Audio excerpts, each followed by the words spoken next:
Due to the nature of planning, whoever is in the chair needs to have taken part in briefings. Councillor Stroud-Turp, with the permission of the leader, has done so. So first item on the agenda, which is not on the published one, is to formally appoint. So do we have a proposal for Councillor? Thank you. I propose Councillor John Stroud as chair for tonight's meeting. Thank you very much, Councillor. Do we have a second? Councillor, right, so Councillor Butt proposing Councillor Stroud-Turp as chair, Councillor Kiani seconding. Can we have a show of hands to approve Councillor Stroud-Turp as chair? Yeah, Councillor Stroud-Turp is chair for the evening, unanimously appointed.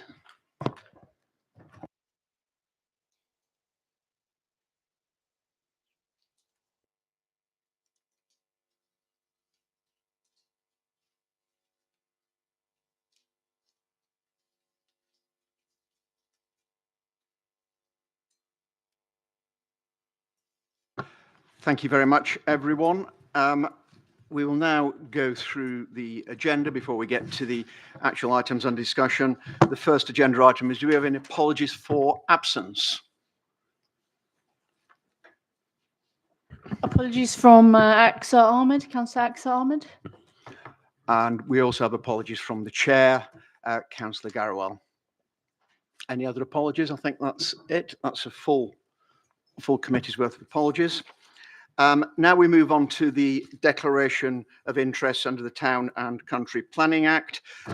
What I think it's worth saying at this point is that both the proposals coming before this committee tonight have previously, under different guises and at different times, been in front of the committee. That is the Home Base one and the Victory Buildings one.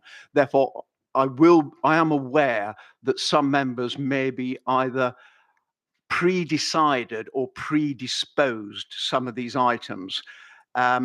Pre-decided means that you've pretty much made up your mind and should not really take part. Predisposed is you declare, but you still are open-minded about it and you can take part in the discussions. So if we do the declaration of interest, and I'll start off by saying that I've received applications from both objectors and the applicants for both of these items. I'll leave it now to other members to give declaration of interest and also declare whether they're pre-decided or predisposed on any of these items. Chair, I've had an email from the applicant and also an email via officers from OWGRA, some kind of objector, and I'm not predisposed on the decision. Okay, I think we've all received those. Councillor Baring? Yes, same emails everyone else has received. Just one thing on agenda item 5, one of the things in the report says there'll be money to go towards a potential CPZ. I think that CPZ could be where I live. So I've checked with legal. They say it's right to declare an interest, but I shouldn't recuse myself. Thank you very much, Councillor Baring. Councillor Lukey? I'm very familiar with the first item, Tesco Home Base. I'm very familiar with the site, not the item. I'm not predisposed on this, and I do I will take up my right to speak on this as a ward councillor, and regardless of when my appearance at various committees and meetings for the substantive application back in the day. Okay, thank you very much, Councillor Lukey. Councillor Kiani? I've also received the email. Okay, I think we've all received the emails, so that's fine. Moving on, we've got the minutes of the meeting held on the 5th December 2024. Have all members had a chance to look at those? And if so, would someone be prepared to move them as a correct record of that meeting? Councillor Baring, seconded by Councillor Lau. Okay, before we go on, it's worth, because there's quite a lot of people, members of the public present, and I know we've got people watching from home, to talk about the protocol for speakers, and also just to make it clear the type of meeting we're in. Planning committee is a meeting held in public. It is not a public meeting. So the public are more than happy, more than more than welcome to come and watch, come and listen, watch it online or in person, but they are not allowed to contribute to the meeting unless they've contacted the committee clerk up to on the Friday of the week before the meeting. I know that the clerk has received a number of applications to speak, and those people will be invited to speak. But other than those people, no one else from the public will be entitled to speak. When it comes to speakers, all speakers have 5 minutes, but that's not individually. So objectors have 5 minutes. That's not 5 minutes each. That's 5 minutes as a collective. So if there are more than one objector, you need to decide how you're going to divide that 5 minutes up, whether 5 of you will speak for a minute or 1 of you will speak for 5 minutes. Similar for the applicant. The applicant has 5 minutes and they can use it for one person or for as many people as they want, but that applicant will only have 5 minutes to address this committee. Similarly, if we have councillors coming in, and I do believe we have a councillor in for the home base item, and that is Councillor Chowdhury, and hopefully she's coming in remotely. Councillor Chowdhury, once again, will have a total of 5 minutes to address the committee on that item. So now moving on to item 4 on the agenda, which is the home base application. And that's Home Base Limited at Scion Lane, Isleworth. I think it's important to lay out before the committee, before we get into this item, that this scheme has been approved. We're not looking here for approval of the scheme. This is for a variation of conditions to the scheme that was already approved. And just to make it clear to everybody, and it's in the paperwork, that largely speaking, those variations are based around the emerging fire safety regulations, largely as a result of Grenfell, which are coming to the fore. And once again, for committee members and for those who are following and maybe reading the papers, could I just ask people to turn to page 44 and look at table 48, and you will see there is already a recommended condition that a planning fire safety strategy be submitted and approved in writing by the local authority prior to commencement of development. Now that's important because a lot of the debate on this item is going to be around fire safety. So any member who was minded to move that there be a condition placed on this item, that condition is already being recommended by officers and is contained in there. So that may save us some time during debate. So if there's nothing else to say as a preamble on the home base one, I will now ask officers to talk us and lead us through this application. And I think that's Zara doing that.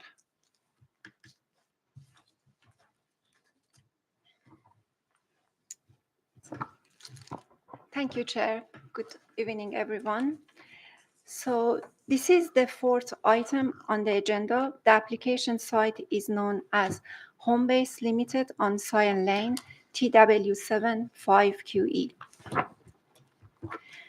The Section 73 is for minor changes of consent to the scheme by the Secretary of State in December 2023. The proposal is to change condition 2, 3, 21, 31 of the consent in the scheme in order to comply with compulsory requirement of the Building Safety Act 2022 in respect to fire safety.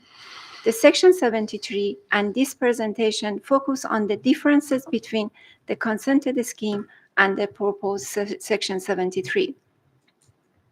Regarding homes, no changes to the proposed number of new homes.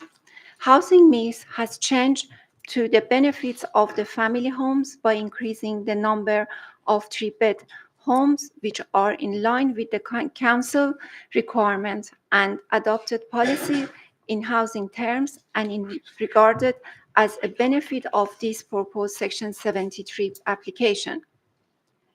In terms of affordable homes, the number and percentage of affordable remains the same as in consented scheme. However, due to increase the number of 3-bed family homes, the percentage of affordable home in terms of habitable rooms are decreased by 1%. Changes to the non-residential space includes the minor modification to footprint of these spaces in order to provide the second staircases on all floors. These minor changes do not change the retail and employment or community uses, and also no changes to number of employment in comparison with the consented scheme. In terms of transport, the impact on transport is only adding 1 car parking space and 27 cycle parking space for residential and would improve the consented scheme. In terms of amenity spaces, the amenity spaces are increased with an improvement to the quality of the spaces to enable more effective zoning of play spaces and quiet amenity area with more planting and new community gardens for future residents, which is regarded as a benefit of this Section 73.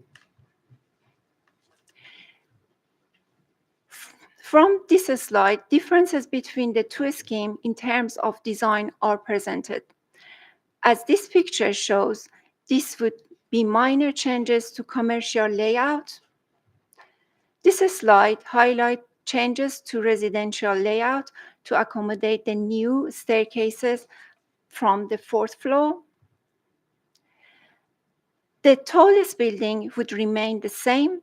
The height of blocks A, B, and C remains as approved, and block D and E would have an additional story with a wider footprint to keep the number of the proposed homes the same as within the consented scheme. This slide shows the proposed facade of blocks A and C and the proposed changes from the consented scheme. Most changes to the facades are at Block B. Block B includes 3 buildings with shoulders in between. These changes would improve these facade features with positive impact on the street scene on Sion Lane. The slide shows the changes to the Block D and E. The landscaping design in the public realm has been enhanced and softened through the introduction of 34 more trees and soft landscaping. Across the scheme, these changes achieve 35% increase in BNG and 59% more soft landscaping, which is regarded as a benefit of the Section 73 application. There are some examples of the proposed communal open space and play space details. Some details of proposed public realm, including the ramp at the corner of Sion Lane and Great West Road. This slide shows the difference between measures on energy and sustainability. Some of the measures are improved, such as carbon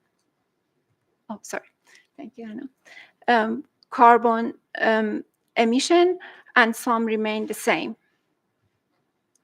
The next 4 slides compares CGIs of the consented scheme and the Section 73 proposal. This is the view from Gillette Corner and Great West Road, and the minor changes to streetscape of Sion Lane. This is the Great West Gateway building B1, B2, and B3. This is the view from Northumberland Avenue, shows no change in height or mass of the consented scheme. This Section 73 comprises minor amendments to the consented scheme that provides an appropriate response to the opportunity of the site and would reduce the less than substantial harm which was identified within the consented scheme by the Secretary of State in 2023 by bringing improved facades, high quality of landscaping and public realm, and improved housing mix, and retaining 35% affordable homes.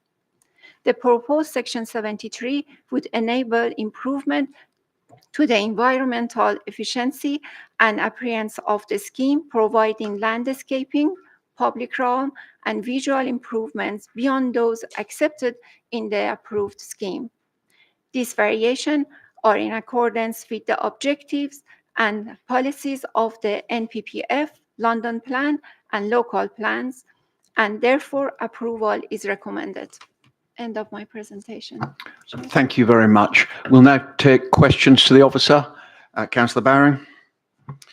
Yes, two questions. One, just interested to know why there's a small increase in the number of cycle parking. And the second question is, so obviously they've lost some space to the stair cores. They need to relocate the flats. That's why they've gone up one story. Is there a particular reason that those two blocks, D and E, were chosen, and why they weren't thought about going on different blocks? Regarding the number of the cycle parking, what's happening that the calculation has been done and they exceed to the cycle storage parking spaces, which is in line with the London Plan and the guidance. Sorry, I was wondering why they've put just a few more on. Why 27 more? But just more curiosity.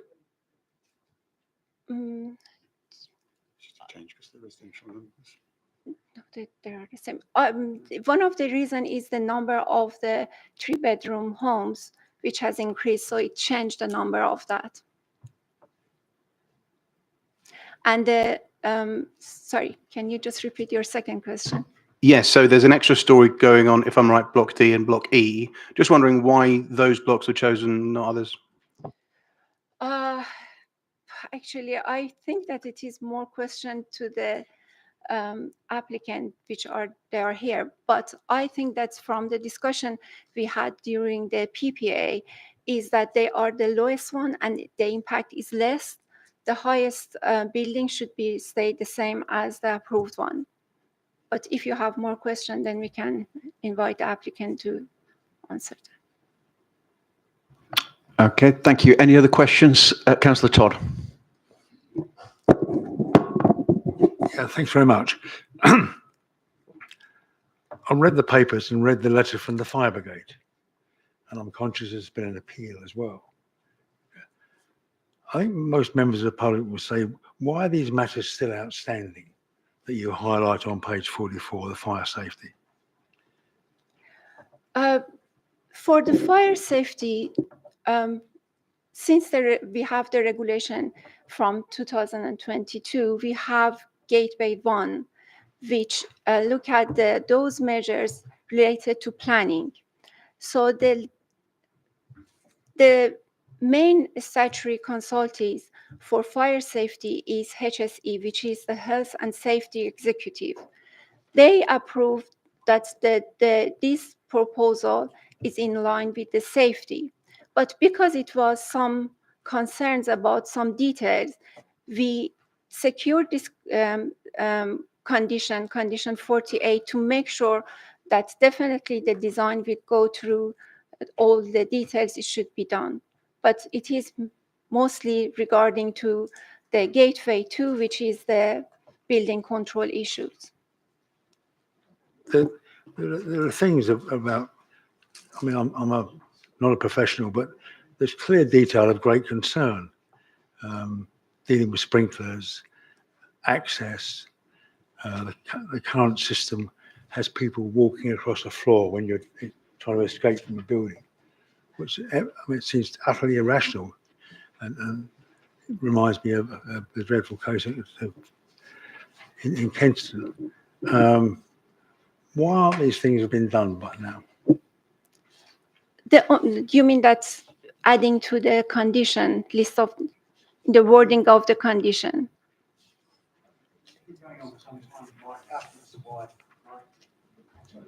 Fire brigade have made a number of very detailed conditions, but based on their requirements and the fresh legislation.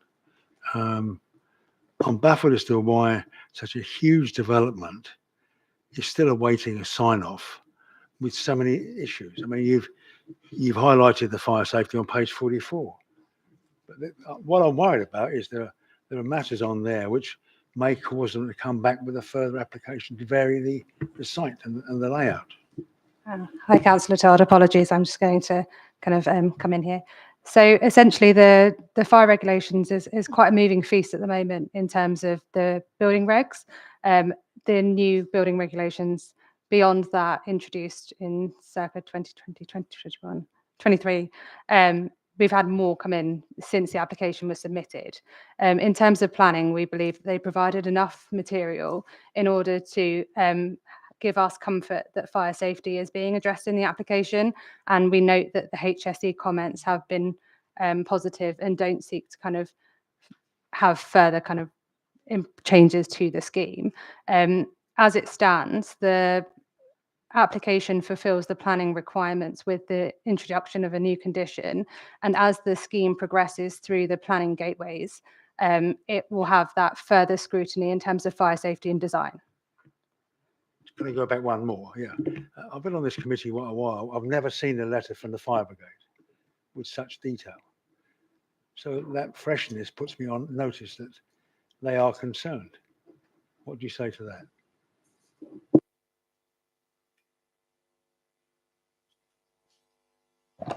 I will assist. I will attempt to assist, Councillor Todd. So obviously that we're responding to relatively new changes in legislation through the Building Safety Act and other changes in the wake of Grenfell. So the process that we're going through is relatively new. As Hannah and Zara have set out, for the different stages in the process, the stage one is broadly speaking planning. We had to be satisfied that the planning considerations are met, but that isn't the end of the story. And obviously, it still has to travel through the other gateways, including building control. And obviously, at different stages along the way, there's more detail. So we're not the applicant's not at a detailed design stage yet. They still have to go through those other more detailed design stages and go through the building regulations approvals and the other gateways. The introduction of the consideration by the Building Safety Regulator, HSE comments, and those sorts of comments from the London Fire Brigade are reflective of this new system, and it is a new system. It may be the first time that you've seen it. We'll probably see more on other schemes as we progress through with this new system. So that probably explains that. Hopefully helps. Any other questions for the officer at this stage? Yeah, Councillor Lukey. Thank you, Councillor. Thank you, Chair. Thank you, Councillor Todd, for saying it probably more eloquently than I would. But what we've got here is it's not just about means of escape. It's about safety of firefighters as well. There's a whole rake of concerns from the London Fire Brigade. Respect to the health and safety executive, they're not going to be called on 999 to put out fires, and it's a fire brigade that we are concerned with, particularly our local fire brigade, but also the people that are likely to live in there, or the people that are likely to shop in Tesco's as well if once it's built. So this is it's quite scant, to be honest, the report, although there is that new proposed paragraph for condition 48, 49. I think we probably need a lot more time to understand this. I don't want to be here approving something that's possibly dangerous and could possibly harm a lot of people. Happy to have this deferred and brought back, and I can't imagine a reason why. And in any case, if there is deferral, there'll be more time to consider this, consider the mechanics of this specific of fire safety in Osserley, in Isleworth, in my ward. Sorry, Councillor Lukey, we're not to that point yet. This is still questions. I mean, you are jumping the gun slightly there. So if there are no more questions to officers, we'll now move to the objectors. currently we only have two. We have a representative of the Osley and White Green Residents Association and Councillor Chowdhury. When you're ready to go, madam, just let us know. We'll put the clock on you, and then it'll be 5 minutes. And after your 5 minutes, and then there'll be questions to you from members of the panel, if that's okay. Okay, you ready to go? Thank you. Yes. So Thank you my very name's Barbara Striak, and I'm representing the Osley and White Green Residents Association, OGRA. So OGRA supported development on the current Tesco and Homebase sites from the outset. However, we regarded the proposals for the two sites as an enormous overdevelopment, which would harm the architectural character of the area and overwhelm its overstretched and inadequate infrastructure. OGRA had and has concerns about the excessive height, scale and massing of both developments. That view was supported by the authoritative and professional views of the Hounslow Design Review Panel and the planning inspector. The review panel was consulted 3 times about the Homebase plans. On the 19th of July 2024, it said of the revised planning application, the panel stands by comments made at previous DRPs and still have fundamental concerns about the quality and ambitions of the original scheme. It concluded that much more focus is required on the quality of placemaking, active travel and residential experience if this scheme is to have a positive, meaningful impact on the wider area. The planning inspector spent 3 days during the public inquiry on site visits. The Secretary of State disagreed with the planning inspector, a very unusual decision, without organising a single site visit. We reiterate the views of the planning inspector, who in her report following a 3-week public inquiry in 2022 said about the Homebase site, I consider that the proposal would result in significant harm to the character and appearance of the area. It seeks to maximise capacity, resulting in a proposal of excessive height, scale and mass, which fails to respond to the existing character of the place. I consider that the Homebase scheme would be neither visually attractive nor sympathetic to local character and does not represent good design in its context. The benefits do not, in my view, outweigh the totality of the harms that I have identified. Throughout the lifespan of the scheme thus far, OGRA has maintained that the bulk and height of the tower blocks, up to 17 stories, would be in stark negative contrast with the character of the surrounding area. They would dwarf and dominate the historic and residential buildings nearby. Adding an extra story to blocks D and E and widening the footprint of all residential blocks on the podium exacerbates the original design problems, particularly affecting the maisonettes on Northumberland Gardens directly opposite blocks D and E on Scion Lane. The statement of community involvement does not reflect the overwhelming opposition of the local community to this development. Local residents strongly objected to the original proposal for the scheme on the Homebase site in their thousands on the grounds of excessive height of the development, scale and density of new housing, and its adverse effect on neighbouring homes by overshadowing and reduction of visible sky. Adverse effect on the character and context of the area of mostly 2-storey suburban houses and its historic surroundings. The Section 73 amendments proposed in this application include adding second staircases. Resolving these issues by increasing the bulk and height of the buildings worsens the appearance of the development and its impact on the surrounding area.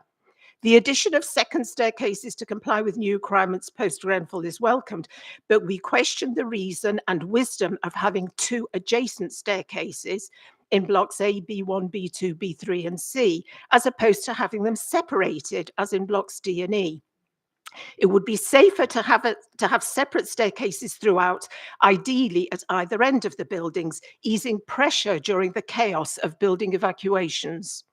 The London Fire Brigade has highlighted a number of issues with the design and provision of fire safety that are non-compliant with the new standards. 1 minute, These Speaker. concerns include the design of the lifts and staircases, the escape routes, inadequate number of lifts, access and facilities for the fire and rescue service.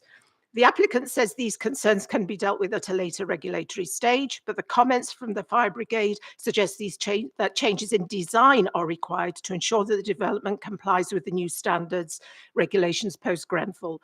So OGRA asks that this proposal be rejected while pending a design that does not increase the height and footprint of the buildings and does not exacerbate their already excessive height, scale and massing of the scheme.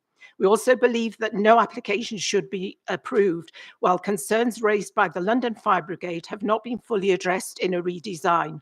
Such safety concerns are too serious to be resolved post-approval. Thank you.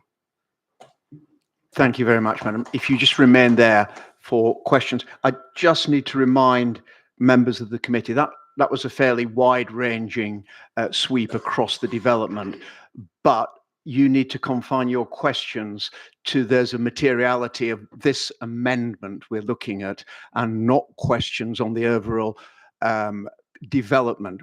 As I reminded you at the beginning, this development has been approved. This is an amendment to it. So please confine your questions to what is in this amendment and the points in the amendment that the objector addressed. So do we have any questions? I'd see one question. Councillor Lukey.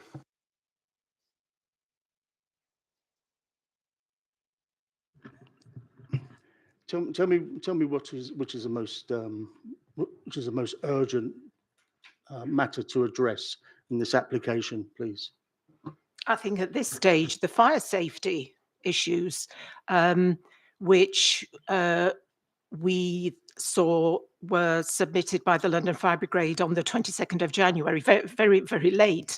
But yeah, very, very concerning, which suggest that sorry, I'm just looking at what they actually said. So for example, it's the design of lifts and staircases, quote, staircases and lift courts, due to their positioning, cannot be considered truly independent of one another. In our view, this may not reflect a suitable arrangement. That would suggest that that requires a redesign. And I don't see how that can be dealt with at regulatory stage. Surely that requires a revised planning application. Then it mentions escape routes. Also then that the number of lifts, we note that the proposals for all blocks to have only 2 lifts, and in some calls there are no lifts. A sufficient number of lifts should be available at all times for both firefighters use and occupant evacuation. And then also the proposed ground floor layouts for the firefighting shafts do not appear to meet the guidance of BS 9999:2017, so the fire safety aspects. But I would also go back to, I mean, this is a planning application which redesigns the buildings, adds additional stories, and we go back to what was covered in the original planning application and that was recommended for refusal by the planning inspector. So I think it's the fire safety aspects, but also the building itself. Okay, thank you very much. Just before we get any other questions, as predicted at the beginning, there are a lot of questions on fire safety. So what I'm going to do is ask our legal representative, because unless I miss someone in the room, I don't think we have any fire safety engineers present. So we're just going to get a legal view on that, and it backing up what was also said by the Director of Planning. Yeah, we have the condition has already been highlighted by the chair right at the start, condition 48. And that's a planning condition, and that's acceptable. Members should not be delving into areas that are building control or outside the remit of a planning committee. There's obviously legislation out there that they have to comply with going forward. There, as I said, building control itself, but that conditions ask for a strategy to be submitted prior to commencement, and for that to be satisfied. It doesn't mean all the things like the sprinkler system is set up. It needs, that's the planning condition, and then it's for to be resolved afterwards as regards the detail and the satisfaction of the fire brigade and the fire safety commission, and that's what is appropriate, and not a decision for the planning committee tonight. You're making a planning decision. Thank you very much. Do we have any other questions to this speaker? I see none. Thank you very much, madam. Our next speaker is Councillor Ansas Chowdhury, one of the ward councillors who's joining us remotely, and indeed here she is. Councillor Chowdhury, can you see and hear us? We can see you. I can hear you. Can you hear me? Yes, we can hear you. We can see you. So just, you know the rules, but just to remind you, you've got 5 minutes to make your points. Have you been following the rest of the meeting, Councillor Chowdhury? I have indeed. Right, so you're aware of what's already been said. Your 5 minutes starts now, and then we'll invite committee members to ask you questions afterwards. Thank you very much. So firstly, thank you for letting me speak today on the scheme. The reason I'm not in the room is because I gave birth last week. But this is so important to me and my residents that I wanted to speak today. As mentioned, I won't go into the ins and outs of home-based scheme because, as Councillor Stroud-Turp has said, we've been there before. But I want to speak on the updated proposal and in particular the response of the London Fire Brigade. So this is very important. We've talked about Grenfell, which took almost 70 lives, and it's not something we should consider lightly. We need to ensure that the decisions we make today are safe for the future. With that in mind, I want to draw your attention to the response from the Fire Brigade, and as many of you have said, it lists a whole host of safety implications on the current proposal. For example, as Barbara also mentioned, that the means of escape may not be suitable and sufficient for all relevant persons, which may be considered fire safety deficiencies under Article 14 of the Order, Emergency Routes and Exit. A couple of areas highlighted include, for example, the staircases and the lift cores, due to their positioning, that they couldn't be truly independent of one another, which in the view of the Fire Brigade is not a suitable arrangement. They also mention a lessening of fire-resisting protection due to the current proposal. London Fire Brigade have said that the scheme is just below 30 metres, and once it's at 30 metres, an enhanced fire safety provision should be taken.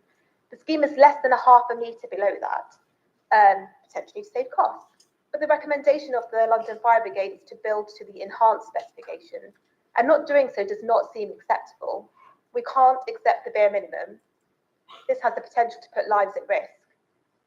And how will the measurements be recorded in practice when it takes place? You know, they may find an extra 40 centimetres, we don't know. So that's something that definitely needs to be considered without any margin of error in the measurement. The decision that you make today as a committee, you need to make armed with all the facts. The applicant's response of dealing with it at a later stage, to me, is not acceptable. It suggests taking a punt in the dark. We cannot accept that. We need the assurance that we can get. And with that in mind, I would request that we defer this application until we are satisfied that it meets the basic safety requirements. Failing that, if you do decide to approve it, then I suggest an enhancement to condition 48 on the fire safety strategy to, as a minimum, address and rectify all of the points of London Fire Brigade, but also for it to be approved by the committee, not through an opposite decision.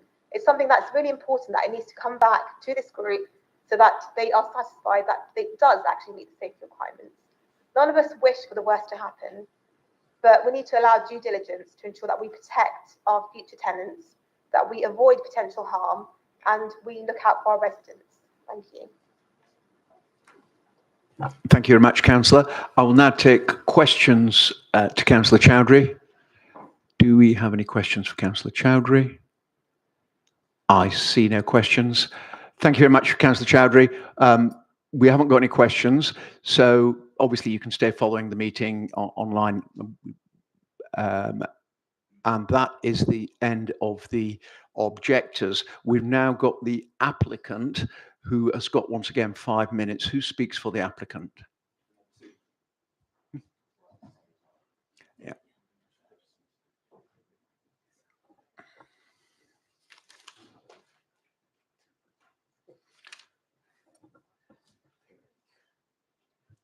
Thank you very much. As we said at the beginning, you have 5 minutes between you, not 5 minutes each. So hopefully you've decided what you're both going to say. And then if you both remain there, there'll be questions to you from the committee.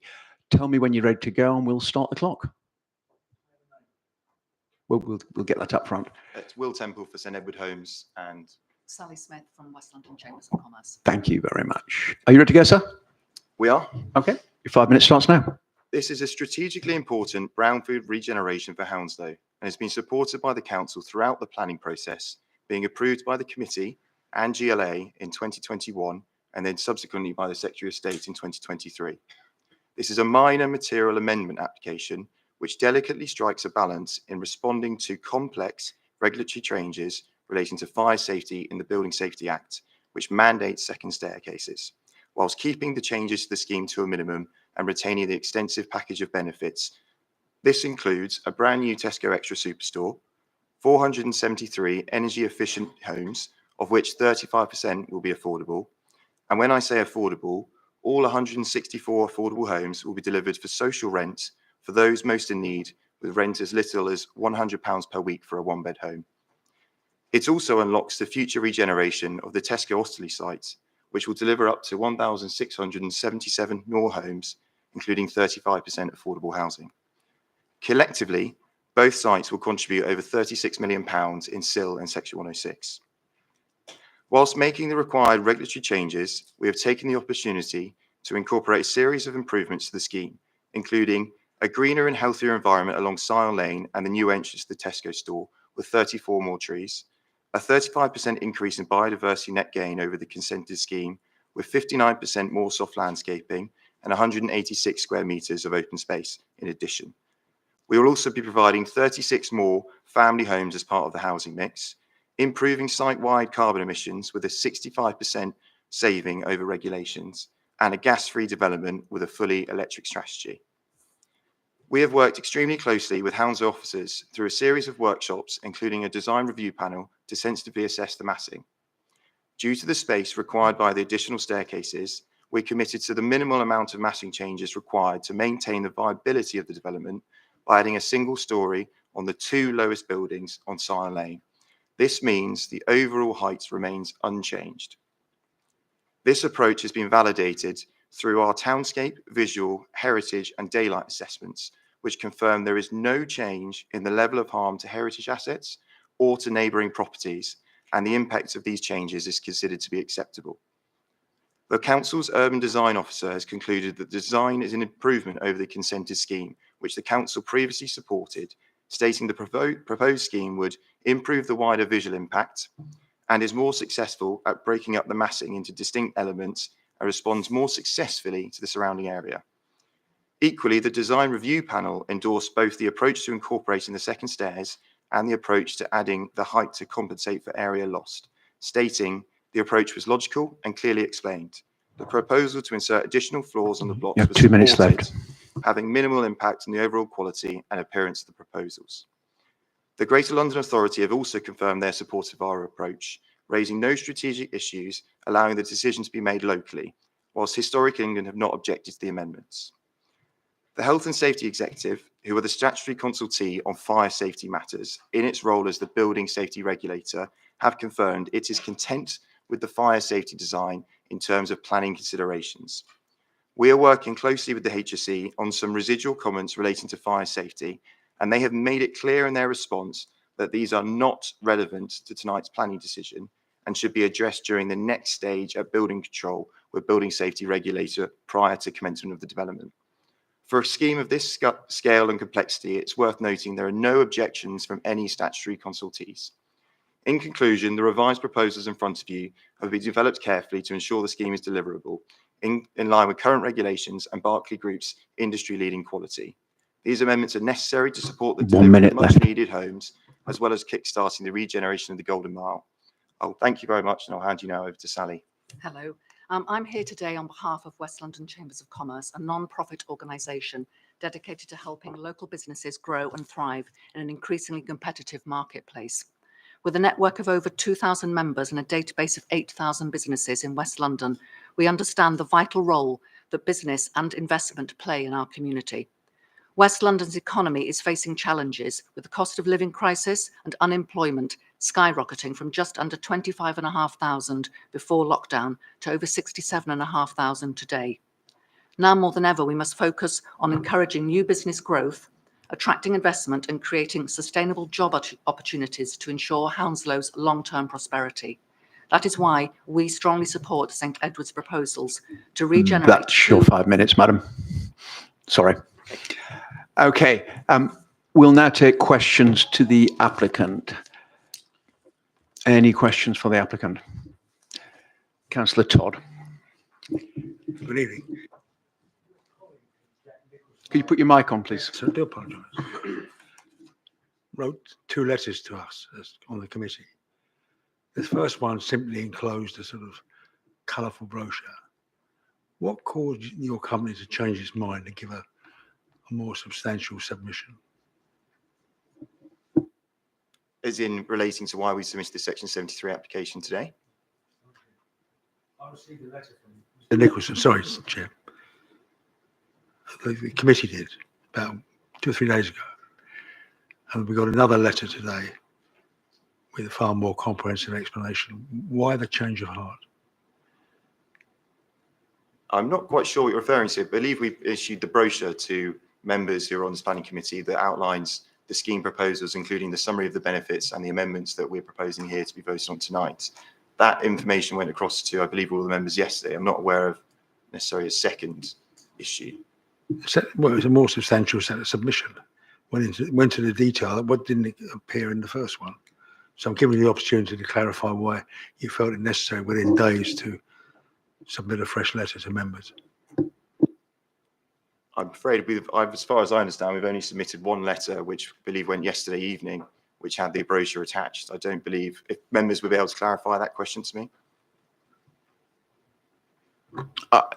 Speaking as a member, I believe I've only received 1 letter. Have other members received more than 1 letter? 1 email, 1 letter. Only so the consensus seems to be, Councillor Todd, that we will receive 1.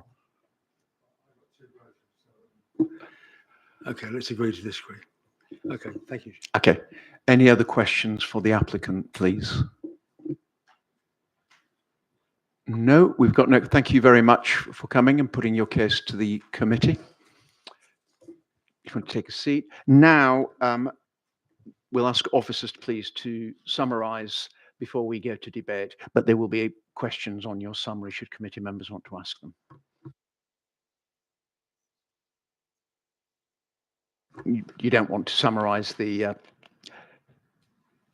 Again, I mean, I think probably covered most of the issues before, but very broadly, speakers spoke about the original scheme. Just to reiterate what you said at the start of the meeting, we're only considering amendments to the scheme. So we understand there's a lot of concerns around design and such, but ultimately it was the Secretary of State that made the decision on that application. They overruled the planning inspector. We're aware of that, but that was the decision, and that's what we have to adhere to. Fire safety did keep coming up. I think everyone's had a say in it, but I'll just add for my own part that we understand fire safety is exceptionally important. We understand that the London Fire Brigade are experts in this. What we're trying to say is that there is a forum for building control and the London Fire Brigade to discuss this, and that's building control. It's just the argument that should come into this sphere, which is planning, is not something that I find is very comfortable. I think it needs to sit with the experts, and that's that gateway 2. It's not a gateway 1. So this is why we're strongly suggesting that this doesn't form part of this planning consideration. It needs to be part of the building control conversation where the experts deal with that kind of thing. Okay, before we open the debate, does anyone have any questions on what's just been said by officers? Councillor Lukey. I understand that we're not all experts in everything, and you're experts in planning, I hope. The building control. Who wrote these? Who wrote the fire? Who wrote the fire sections in this planning application? Then, I'll just jump. With respect, I think that should have probably been a question put to the applicant. Are you prepared to answer that question? No, Chair. Well, they didn't. The officers didn't write the application. It was done by the applicant. Let the officers answer then. Well, I'm pointing it to the applicant. Can you answer us, sir, who wrote the fire safety part in your application? Chair, I'm talking about the report, not the application. No. Yeah, you said application. Okay, this report then. Sorry, I don't expect the private sector to come in and write our reports. No, but you did say application. My apologies then. You meant report. Yes, that's right. Okay, stand down, sorry, sir. Sorry, Chair. Yeah, I'll pass that to the Director of Planning. Thank you, Chair. Thank you, Councillor Lukey. So the case officer wrote the report. the planning team with the specialists that we have within our team contribute towards the assessment of that application, considering the application has been submitted, all the material that's been submitted by the applicant, and consultee responses. And on the basis of that, and considering that alongside planning policy and guidance, we make our assessment. It's written by the case officer, it's reviewed by the team, and that is then the recommendations put to committee. I think what Matthew's talking about in terms of experts is at the planning stage, and stage one in terms of the gateway one in terms of fire safety, which is the level of information that we assess at the planning stage, we are capable and sufficiently competent as planners to be able to assess that and make a recommendation at the planning stage. There's a whole world of detail that is gone into before a building is constructed that goes beyond the planning stage that we're at now.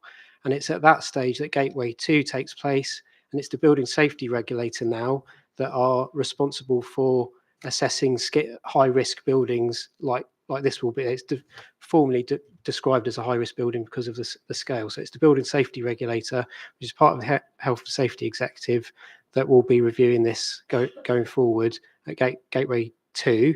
And it's at that stage that the fine detail of the construction is assessed against the building regulations by building control surveyors and other experts, including involvement of the London Fire Brigade. So that is the next stage of the process. It's part of the preparation for and construction of the buildings. That's not the stage we're at now. Are there any other questions, Councillor Lau?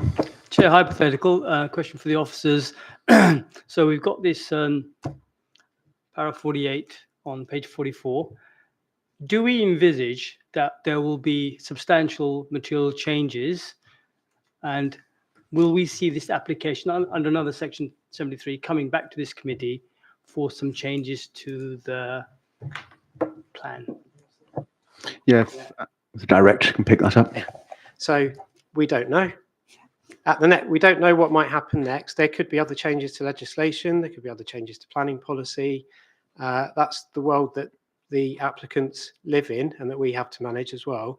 So when they submit that information at the discharge of condition stage, they may have been able to resolve all of those issues to the satisfaction of the building safety regulator, London Fire Brigade and us, in which case things progress. It may require them to make other changes in other or there may be other aspects of the scheme that needs to change further in the future. We just don't know.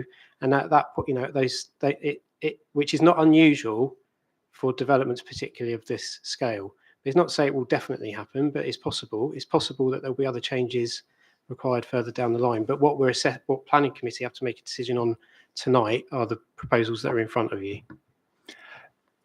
Second question, sir.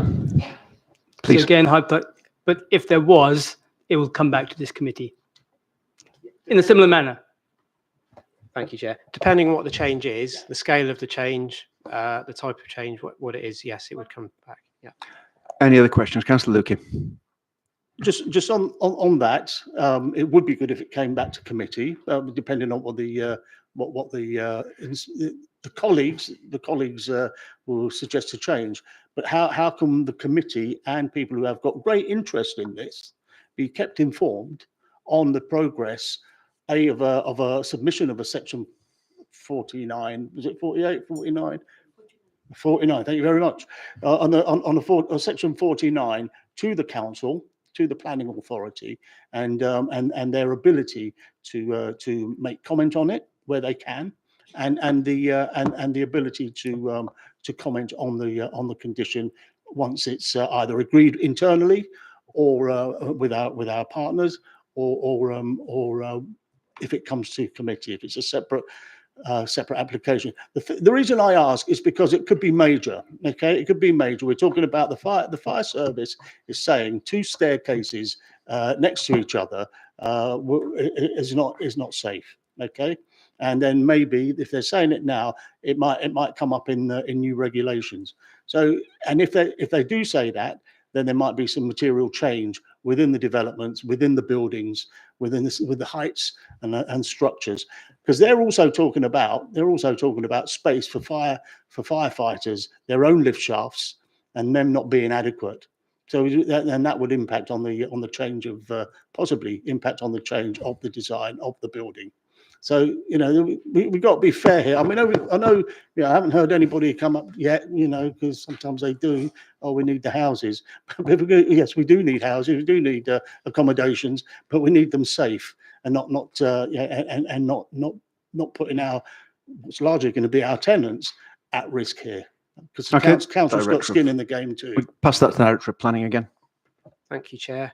I think there's a couple of things just to reassure members that under the new regime, the building safety regulator won't sign this off at the later stage prior to construction if it's not safe. That's the whole intention of the government setting up the building safety regulator. But then secondly, in terms of notifications around, yes, obviously, we're keen to keep members and residents updated on the progress of the scheme as it progresses through its next stages, as I'm sure the applicant is. But in addition to that, members, residents, anyone that's interested can now set up notifications on our planning portal, should be able to. If anyone's having issues with doing that, then get in touch. But you can set up notifications around any material that is submitted to the local planning authority related to this application, discharge of conditions, whatever it might be, and be notified of that so that you can get in touch with the local planning authority. That's available to members and residents as well. Thank you very much. You've had a question. Someone hasn't spoken yet. Councillor Joseph. Go on then. Well, thank you. Thank you, Chair.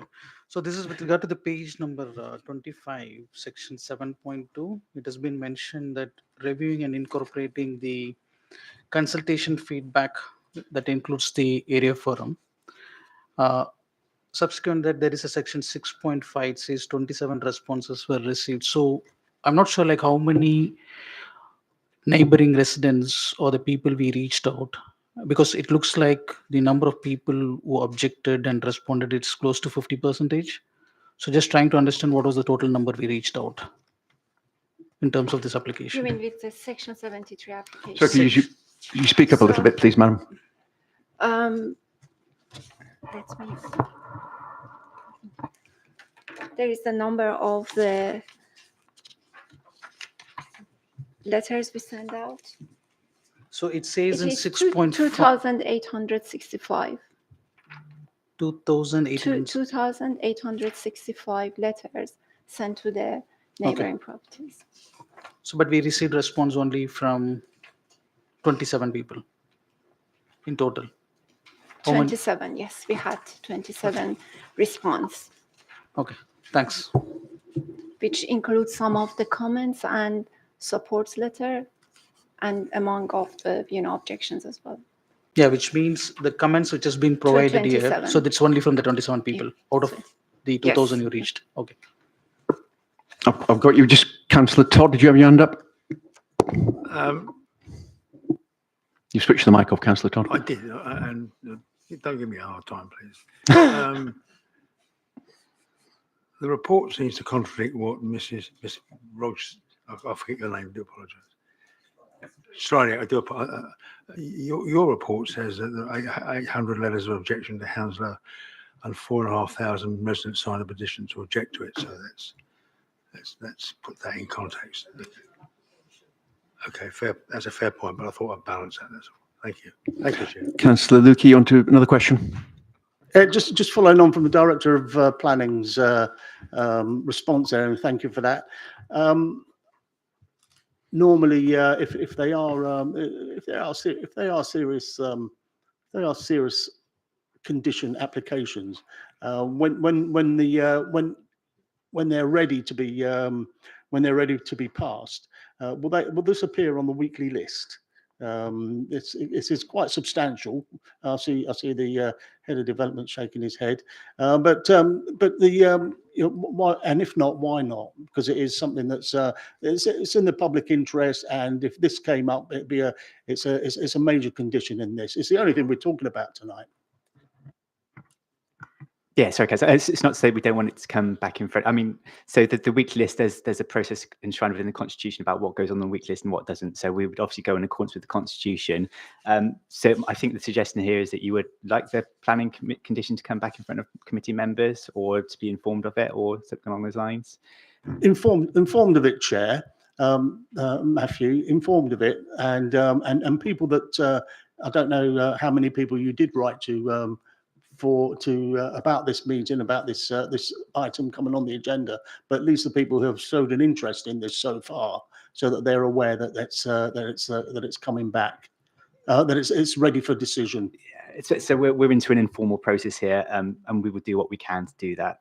That's fine. But yeah, there's no formal process for how this would happen. Sorry, do what you can. Well, that's hardly formal or informal even.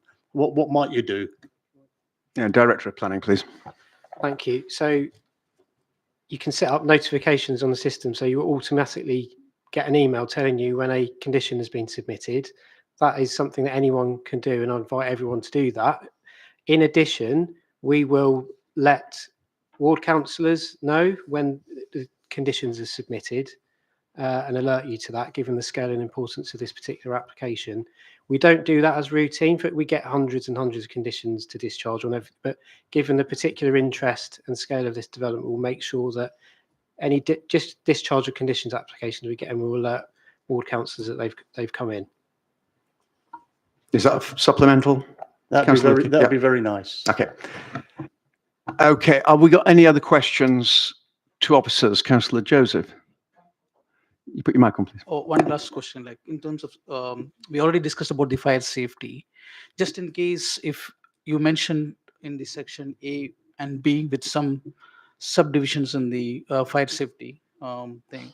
So if any of this thing has been, if at all the application has been approved tonight, and according to the LFB, if any of these things is not going as we mentioned here, what is the next step? Again, this will be coming back to us.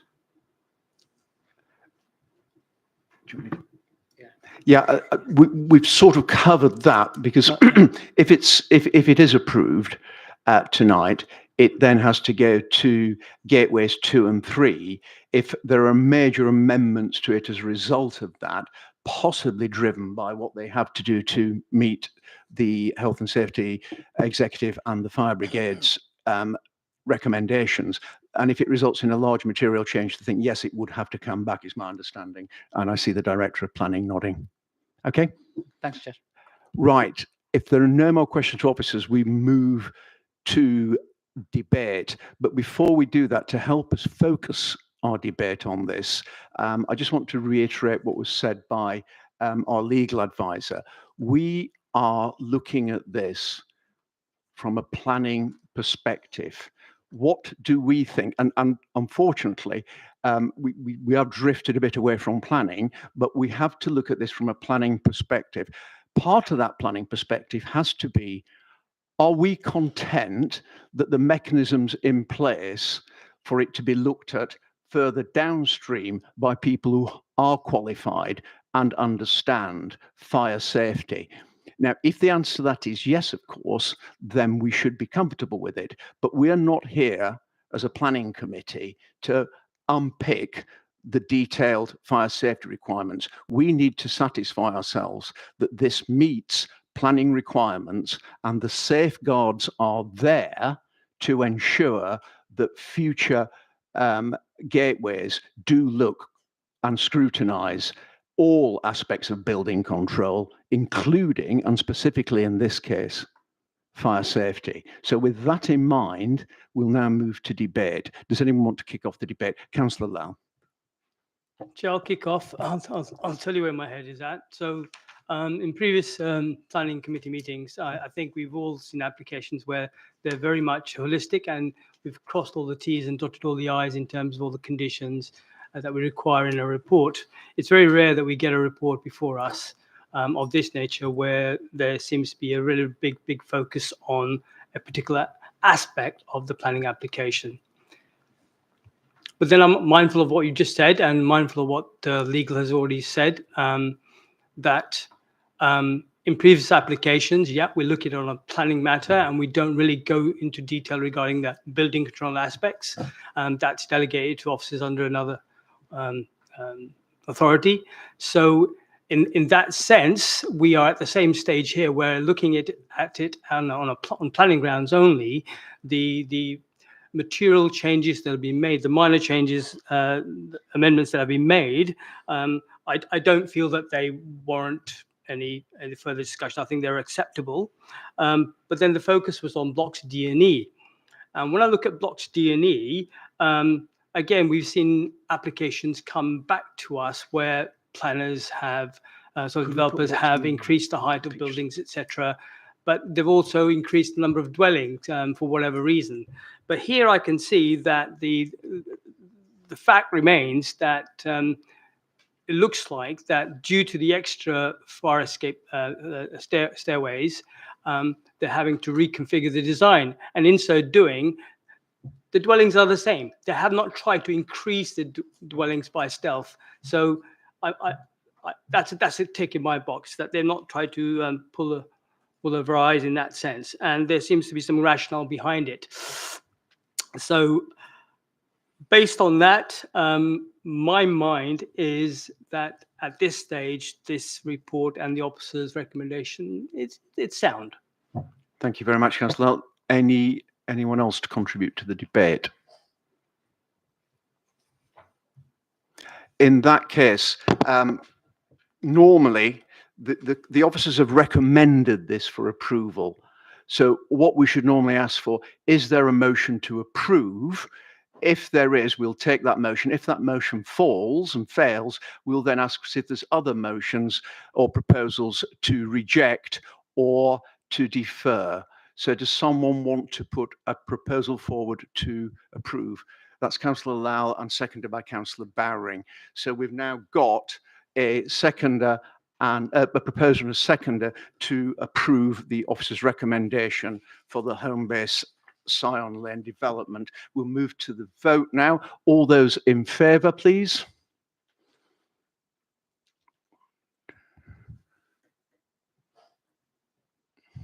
Just keep your hands up for a second. Yep. All those against? And abstentions? That's 2 abstentions, Councillor Todd and Councillor Lukey. Sorry, I was looking at everybody else. That therefore is approved. And yes.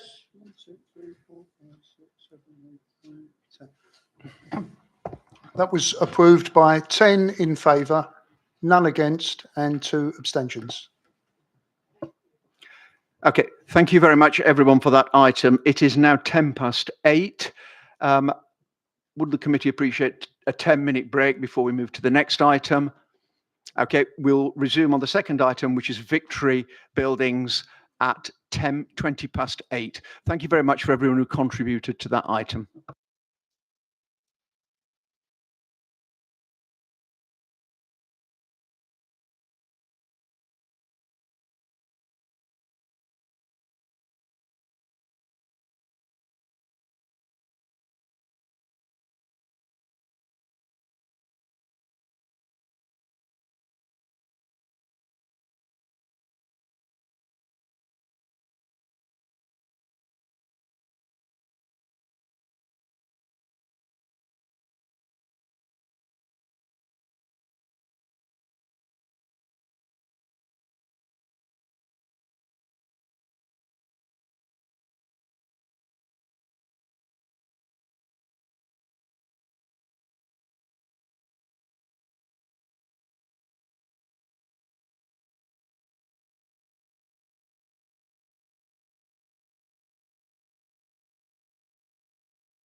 Think we're about ready to start.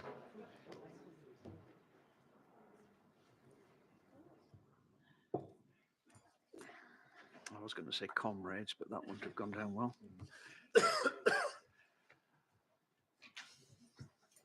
We now move to the next agenda item, which is units 5 to 6, Victory Business Centre, Fleming Way.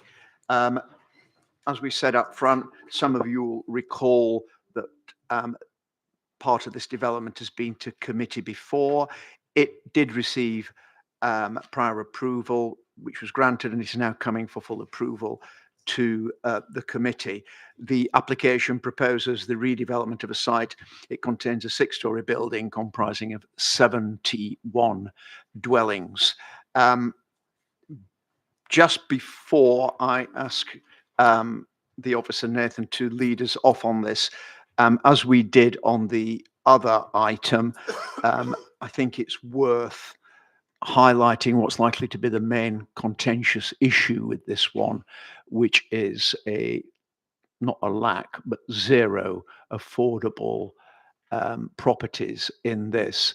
Now, whilst that will leap out the page at you as an issue, there are planning points behind it. And the reason I mention it up front, Nathan, so you can specifically address those, because I'm certain it's something that members will want to know about. Okay, so over to you, Nathan. Yes, thank you very much, Chair, and definitely something I will be touching on in my presentation. Good evening, councillors. As the Chair said, this is an application at 5 to 6 Victory Business Centre for the erection of a 6-storey building to create 71 self-contained homes. Before I begin my presentation, I have a short verbal addendum to make. You may have noticed that within the written addendum published yesterday, I removed the figure from the content of the report regarding the actual affordable housing offsite contribution.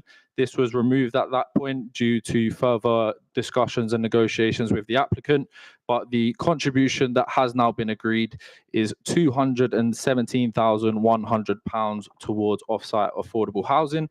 I also need to correct the SIL figures from my report. So the Hounslow SIL should be £790,952.24. The mayoral SIL is £338,606 for a total SIL contribution of £1,129,558. There is also an unresolved comment from the Health and Safety Executive on the format of the fire safety form that has been submitted, and we're requesting delegated authority for the Director of Planning and Buildings to resolve that objection. However, if material changes to the scheme are required, it will be brought back in front of members for further assessment. So this application is for the redevelopment of the site to erect a 6-storey L-shaped building comprised of 71 homes following the demolition of the existing 3-storey building, which is currently vacant. However, was previously lawfully in use as an office, and sui generis floor space. The plan currently shown on the screen shows the red line boundary for this application, as well as the blue line boundary, which shows the applicant's ownership extent. The subject site, as you can see, is positioned in the southwest corner of the site and is accessed via an internal access road from Fleming Way. The plan shown on the screen at the moment is the existing aerial image and shows the site in the wider context. The proposal would develop the brownfield site, making the best use of land, and will provide significant benefits in comparison to the consented prior approval scheme. The proposal would preserve the living conditions of neighbouring properties, would enhance the appearance of the subject site, and would provide a good standard of accommodation, particularly in comparison to the consented prior approval scheme. It would also be highly sustainable, achieving 81% reduction in emissions over the building regs baseline, with an urban greening factor rating of 0.4 and a BNG biodiversity net gain rating of 53% in accordance with policy. Here is an image of units 5 and 6 in its current form, and these are the existing elevations.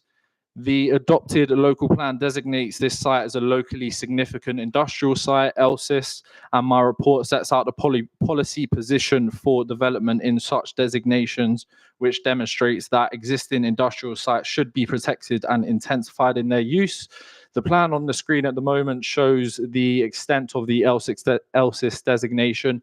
It includes all of the properties within the Victory Business Centre, as well as the 8 properties within Fleming Way. Before I continue my assessment in this regard, and the chair touched on the previous application on the site that is owned by the applicant is in a different building to the application that is at hand at the moment, and that is at the approved development at units 9 and 10, shown on the red line boundary on the screen now. This application was presented to members in December 2023 and is there are underlying principles that are similar to the scheme at hand and must be applied. In the case of units 9 and 10, a prior approval application was granted in December 2021 for the demolition of the 2-storey building to be replaced with a 4-storey building comprised of 24 homes, and the elevation for that application was shown on the screen. The grant of the prior approval at units 9 and 10 established that the principle of residential use within this locally significant industrial site should be considered acceptable, and that was accepted within the full plan and application that was presented to members despite the site's designation, and reinforces the acceptability of the residential use in the case at hand. The image on the screen shows the street view CGI of the consented development at units 9 and 10, and the development has commenced on site. Within my report for this application, members were advised that there was expressed interest from an RP to occupy the site as 100% affordable housing, despite it proposing only 0% at the time following the viability tested route. Within the section 106 for this application, a clause was included which allowed for the building to be occupied as 100% affordable housing, and the applicant served notice on the council last year to confirm that the building will be occupied as such. Now, should this application that we're assessing tonight be recommended for approval, the same optionality clause will be included within the Section 106 agreement to ensure that the development could come forward as 100% affordable housing, despite the proposed scheme currently proposing 0 affordable homes. And I do need to reinforce that in your assessment tonight, you shouldn't take into account the option that it may be occupied as 100%. Whilst that option was taken up for the consented scheme, the application in front of us proposes 0% homes and shall be assessed as such. Turning to units 5 and 6, again, there was a prior approval application granted on the site for a 4-storey building comprised of 24 homes. The approved site plan and the elevations are shown on the screen now. As set out in the report for my application and as per the principles established at units 9 and 10, the PA scheme is considered a likely fallback position and is recommended that this should be given significant weight within the plan and balance, and the scheme at hand must be compared to this fallback option. The image on the screen now shows the proposed site plan for the development, showing the building in its L-shaped form and the ground floor landscape layout. As I mentioned, the application doesn't propose any affordable housing to be provided on this site. BPS chartered surveyors have reviewed the submitted FVAs, and following negotiations and discussions between the council and the applicant, it has been demonstrated and agreed that the scheme would generate a surplus of £217,100. Should the applicant not exercise the option to occupy the scheme as 100%, the surplus would be captured by a financial contribution, and the Section 106 will also allow for that surplus to be captured on site as well. The local plan review intends to allocate this site number 102, to provide a minimum 3,490 square meters of industrial floor space and 3,490 square meters of light industrial floor space, equating to a total of 6,980 square meters. The emerging allocation does have moderate weight due to its relatively advanced stage, with Regulation 19 consultation now concluded. The table now shown on the screen was provided by the applicant and shows the breakdown of the existing floor space within the properties on Fleming Way, which currently provides a total provision of 8,076 square meters of floor space. This level of floor space broadly aligns with the requirements of the emerging site allocation, albeit is 100 square meters below for the light industrial use, and demonstrates that the properties on Fleming Way are capable of delivering the site allocation without the properties in Victory Business Centre.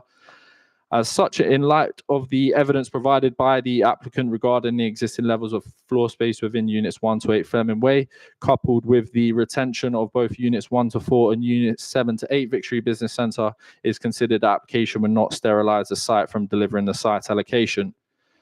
Now, due to the site's location within an LSIS and close proximity to industrial neighbours, the agent of change principles are triggered, and a noise assessment has been submitted, which demonstrates that noise generated from the industrial neighbours would not unacceptably harm the living conditions of future occupiers.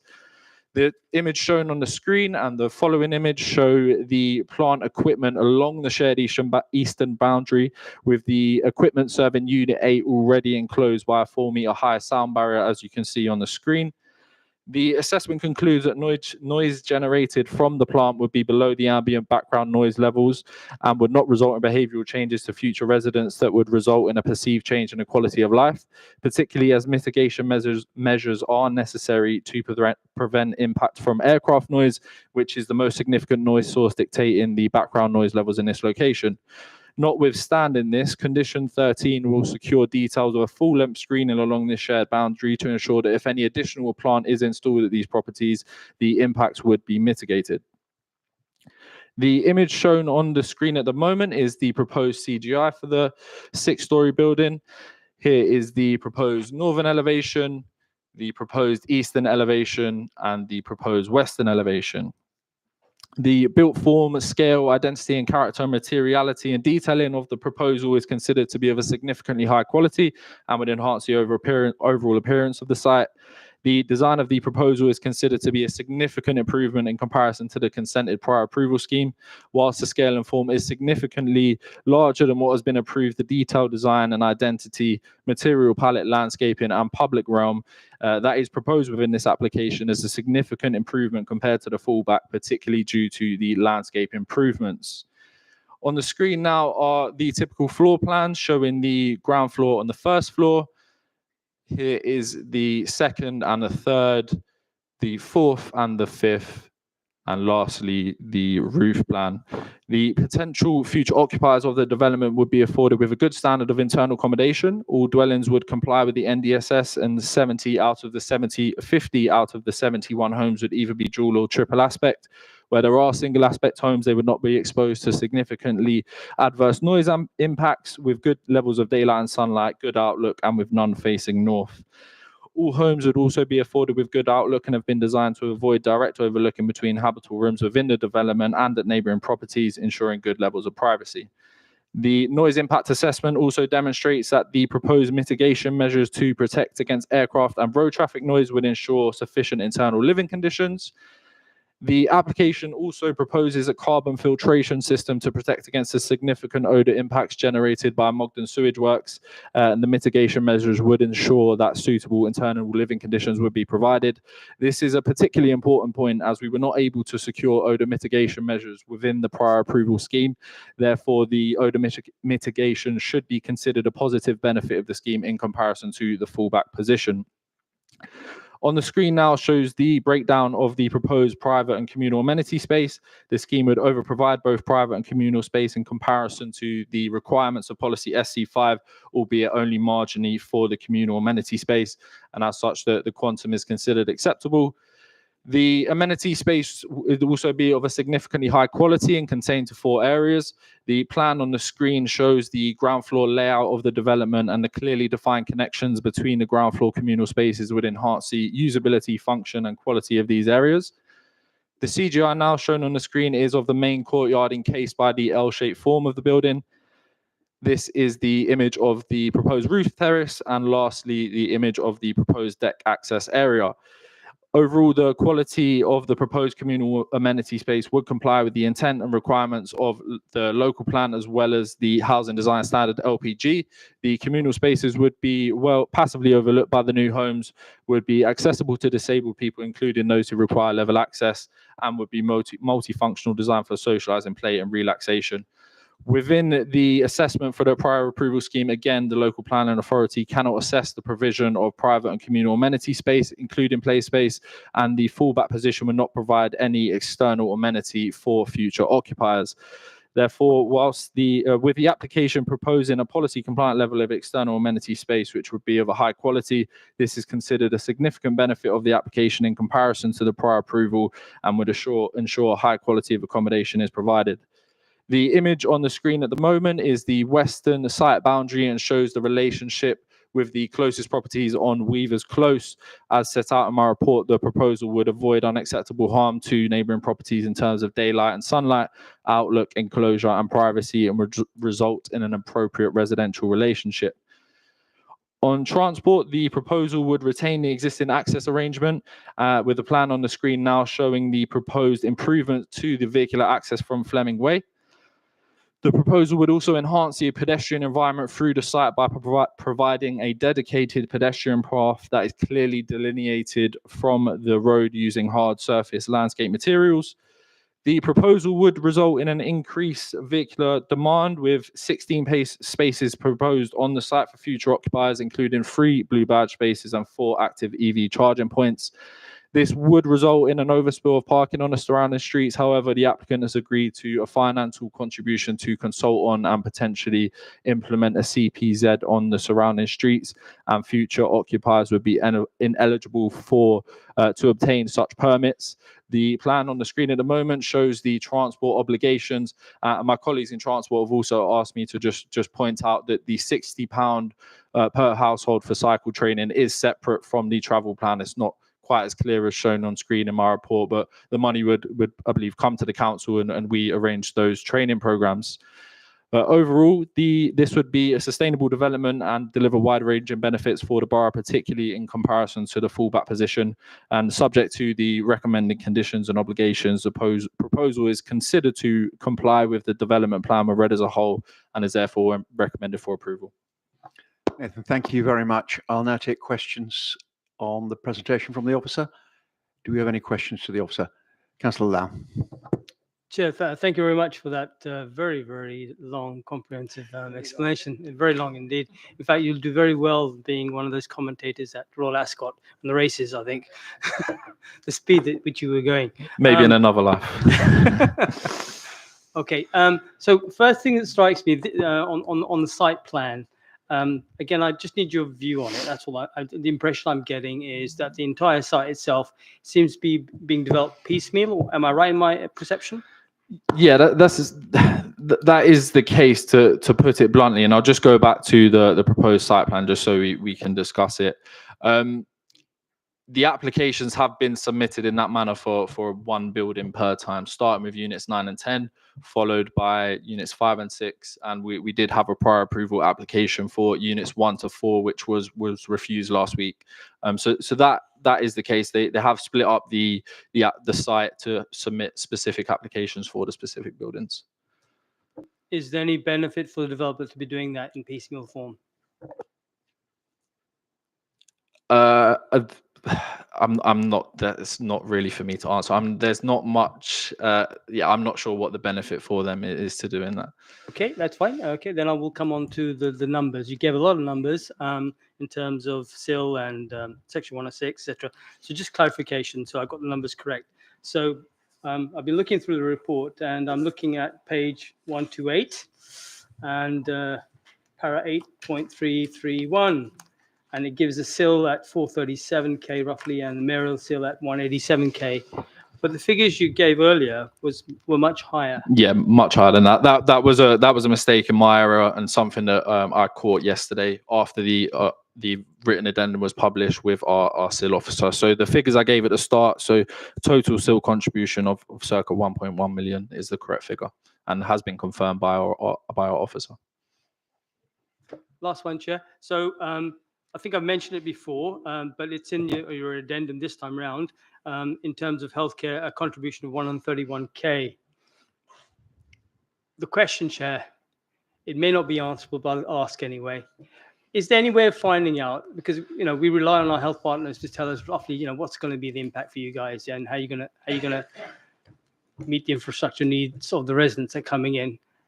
131K. It doesn't sound like a lot. How does that actually get used? What is it actually, what ends up in the tangible result from this money for the residents in that area? Are you happy to answer that? Yeah, more I am, of course. There is a standard methodology, as we've discussed before, and we rely on the NHS to provide us with a breakdown. In the consultation response, they did divide it towards primary healthcare within the whole borough, and then more location-specific contributions. I don't have it in front of me. Sorry, I should have had that breakdown. But we rely on them to tell us. They plug the accommodation schedule and the tenure mix into their relevant spreadsheets, and the number comes out, and they tell us what the contribution should be. And the NHS, they're the ones aware of the deficiencies, and they have a set formula that has been tested. And we do have to accept that contribution is the maximum amount. And there's also, as we said, 1.1 million in still other infrastructure facilities, including healthcare in the borough, could use the bid process for SIL to try and get some of that funding as well. Okay, I think the Director of Planning just wants to give a little bit more detail on that for you, Councillor Lau. Thank you, Chair. Yeah, just on where the Section 106 and SIL gets spent, the infrastructure funding statement was approved by Cabinet this week. So have a look at that document. It sets out where Section 106 and SIL has been collected and what it's been allocated to and where it's been spent. So that sets that all out for you, nice and neatly. Go on, one quick supplemental then. Come back to the Director. So my concern is, primary care facilities, but there are other things that come up with residents living in our borough, and we can talk about mental health as one of them, which is underfunded and needs a lot of support. So, when we look at this figure for health, it doesn't really encompass the entire needs, health and social care. So that's my bugbear. It's also, I do just want to come back on that point very quickly, that we can only secure contributions based on the harm caused by a development. So whilst there may be other deficiencies within the borough, which we're all aware of, we can only expect the applicants to provide a financial contribution which offsets the harm from the additional people coming through that application. Okay, I should be aware, Councillor, that when we give money to the NHS, we do rely on their good officers to spend it where they deem it'll have the most effect. But any other questions for officers? I'm sorry, Councillor Todd. Sorry, I was looking the other way. Yeah, okay. I'd like to ask the Director, you mentioned the council published the SIL 106. Why don't you publish the amount of money you collect on the carbon fund? Thank you, Chair. Yeah, that's included in the same document. Carbon offset fund as part of Section 106 agreements is set out in the infrastructure funding statement. Yeah. Well, we've got a couple of other people to come first, but any other questions? Councillor Kiani. I think similar to Councillor Todd's question, page 26, 126 says carbon offsets fund 34,000 has been paid prior to commencement. So is it been paid or is going to be paid? No, it's not been paid yet because no permission has been granted. So depending on the resolution tonight, we'll engage and negotiate with the Section 106. Once the decision is issued, then that's when our Section 106 monitoring officers will make sure that we get the funds before any work start on site. Is this the right amount? Because on the page 128, the SIL was not right. So is this the right amount? Yeah, it's the right amount. Yeah, I apologize for my mistake on the SIL. Thanks very much, Councillor Kiani. If there aren't any more questions to the officer, we were not given notification of any objections. We do have the applicant, who is Dunmore Group, who represented by Alex Marshall. No, not here. So there's no one to speak for the applicant, and there's no objectors. Therefore, back to you, Nathan, to sum up before we move to debate. I have nothing further to add in terms of any additional information I want to give members this evening, unless there's any points that members want clarity on. Okay, so if we've got no further questions to the officer, this is now open to debate. Willing to take contributions, or if there are no contributions, willing to take a proposal. Councillor Barring. Thanks, Nathan. Great presentation. I think it's quite clear they've got a fallback position, and that would result in a substandard scheme to what we're seeing here on multiple fronts. So I'll let other people weigh in, but for me, it's quite an easy decision. Okay, Councillor Lau. Chair, yeah, I made that comment earlier. I would rather have seen a holistic plan for the entire site, but it's a bit piecemeal. But on balance, I think it's okay to move forward on this, though. So I'm minded to go with it. So you're proposing? I will oppose. And do we have a seconder, Councillor Barring? Okay, we've got a proposer and a seconder for approval. Can we have a show of hands? All those in favour of approving, please.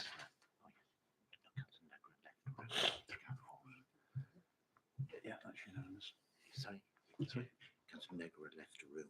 She can't. Oh, sorry. Councillor Nagy, you, because you left the room during the debate, you're not allowed to vote, I'm afraid. It's right. So if you strike out, yeah, please, Councillor Nagy's vote. I'm ahead of you. You're ahead of me. I'm I've made a note. just a mere learner. So that is approved. Thank you very much. Sorry, Chair, if I may, for the record, because this is being recorded, that was approved by a unanimous vote, with the exception of the one councillor who left the room. Okay, moving to item 6, addendum report. Is there anything we need to go through on that? No. Moving on, any other matters which the chair considers urgent? No matters have been raised to me. The date of the next meeting is this correct now? Still the 17th. The date has been changed of the 6th of March coincides with the by-election happening in Sion and Brentford. Therefore, this meeting's been moved to the 17th. Those of you looking at your diaries will realise the 17th is indeed a Monday, which is not normally the day for planning committee, but it was the only day we could find in the council's diary to put the next meeting. There is quite a lot of business building up, I'm led to believe, for planning, so we do need to get these meetings in. Yes, it is. It's bound to offend somebody, isn't it? And that's it. Thank you very much, everyone. The meeting is now closed.